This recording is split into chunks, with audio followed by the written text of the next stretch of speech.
Hello friends, welcome to ElectroPixels. If you like our channel, please don't forget to like, share, subscribe and press the bell icon for getting further notification. Welcome to another new video from ElectroPixels.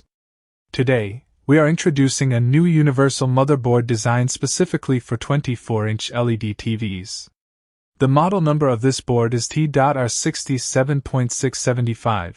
And it is mainly designed for 24-inch LED TV applications. The board comes with two AV inputs, one HDMI port, a PC audio jack, a USB port, and a VGA input, allowing the TV to be used as a computer monitor as well. One of the main advantages of this universal motherboard is its wide panel compatibility. It supports both 5V and 12V display panels, and it can be configured for both HD-ready and Full HD resolutions. I purchased this ME Pro Universal board specifically for repairing a 24-inch LED TV. The complete package includes the mainboard, remote control, keypad, an IR sensor, and the board is powered by a Unisoc processor.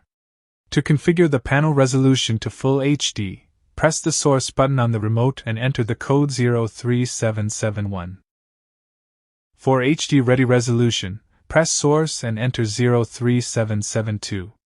The board also provides access to the service menu. To enter the service menu, press the source button and then enter 815. In the upcoming video, we will install this universal motherboard in a 24-inch LED TV and demonstrate the complete replacement, wiring, panel configuration, and testing process. So, if you are interested in LED TV repair and universal motherboard replacement, make sure to subscribe to ElectroPixels and stay tuned for the complete repair video. Thank you for watching.